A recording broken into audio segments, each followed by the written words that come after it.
So you want to sell your house? Stay tuned on the top 5 things to avoid when selling your house. Hi, this is Joy Larson with the Joy team in the Keller Williams Greater Cleveland market.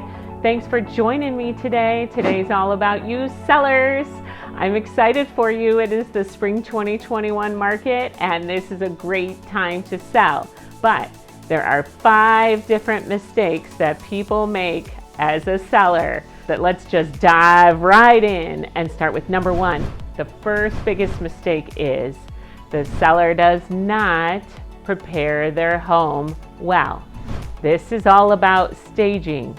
So let's talk a little bit about what your home should look like before you get it on the market. When you have a buyer that walks up to your house, is it looking fresh and new and clean? Is the landscaping all done? Does it look like it's been totally manicured, ready to go? I would recommend make sure to spend some time on the outside. The front yard, backyard, you can get to later because they'll fall in love with it before they hit that backyard. But what you want to do is when they walk in that front door, is it nice and clean and inviting? Are all the lights on and are all the light bulbs on? Are they all working? Are the cobwebs out of there? Are all of your kitchen counter, bathroom counters totally clean? Clean, clean, clean, clean, clean. I can't tell you enough. Clean, clean, clean. That is something that you're going to want to make sure to do so that when people walk into that home, also, when they walk into your home, they're going to be like, ah, or are they going to go, oh, what is that smell? Make sure no dirty shoes, stinky shoes are there. Make sure no dog stuff is lying all around.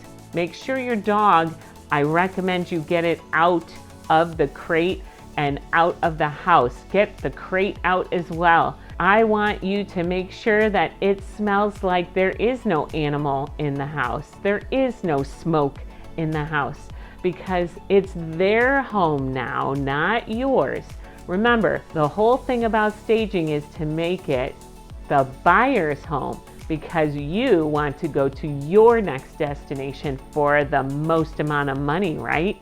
This is the biggest way to get the most amount of money and sell your house the least amount of time and be like one of those multiple offers with cash.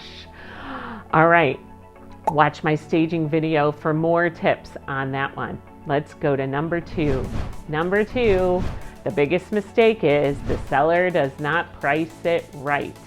Pricing it right in this market, I know a lot of you have been hearing, oh, my neighbor sold for $50,000 over asking, so you know what? I'm gonna list it $50,000 more than they did, or right at what they said they paid. Well, guess what? There are a lot of things that go on in the whole real estate market, the whole real estate time. You are selling your house in the market of the moment, which is right now. So right now, what if interest rates go up? You're not probably gonna get that $50,000 over asking like your neighbor did. Or did that neighbor put in lots of upgrades? Did they put $100,000 worth of upgrades and you did not? Did they redo their kitchen and you maybe painted your kitchen and didn't redo the countertops?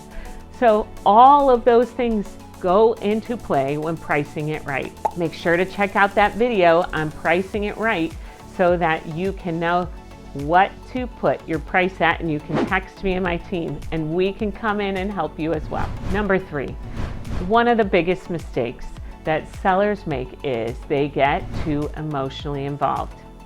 You're like, Joy, of course we get emotionally involved. I had my daughter's first steps there. Are you kidding me? All those birthday parties, remember those birthday parties? And Christmas and Thanksgiving and are you kidding me? You know, of course my emotions are there. Well, I want you to keep in mind, just put your emotions on the shelf at the moment. I want you to think logically.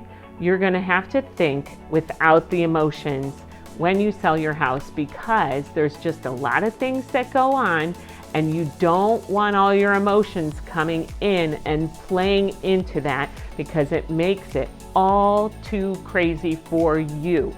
So you want to get to your next destination. You want it to sell quickly and the least amount of hassle, right? The hassle, a lot of that we find is when the emotions come back into play and don't get put on the shelf. The fourth biggest mistake that people make is they're not ready for the crazy. All right, you're like, Joy, what do you mean by that? Well, when they are ready to put their house up and it goes live, all right, for showings, you pretty much in the spring 2021 market, you just need to be out of your house, okay? It's going to be like 2 to 3 days of being out of your house.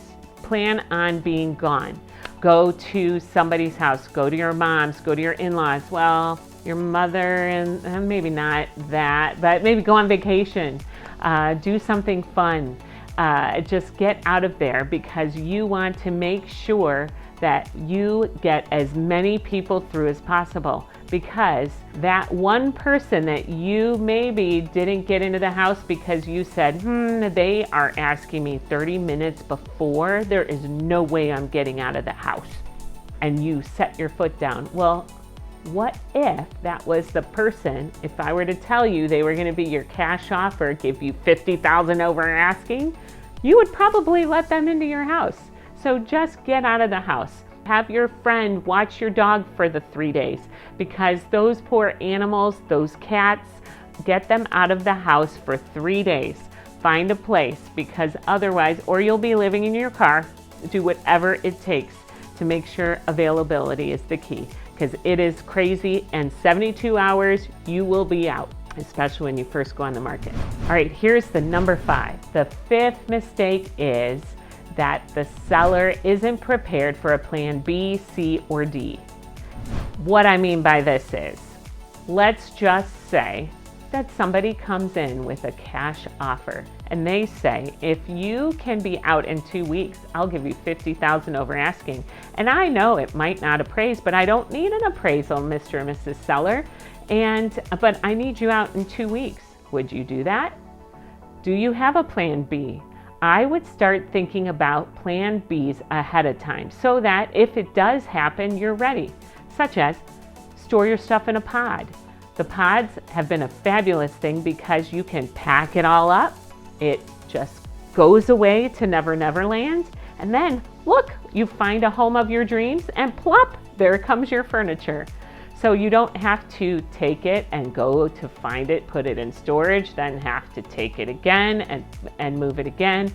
Just have that ready for plan B. Go to an Airbnb, go on vacation for 10 days. Let's just say if you have to be out of your house and the house that you're going to is 10 days later. So make it a little adventure for you. I know it's crazy. This is a crazy time, but that's where having a plan B does help. Well, I hope all of these tips help. Watch my other videos for being a seller. Text me if you need anything, and we'll see you next time.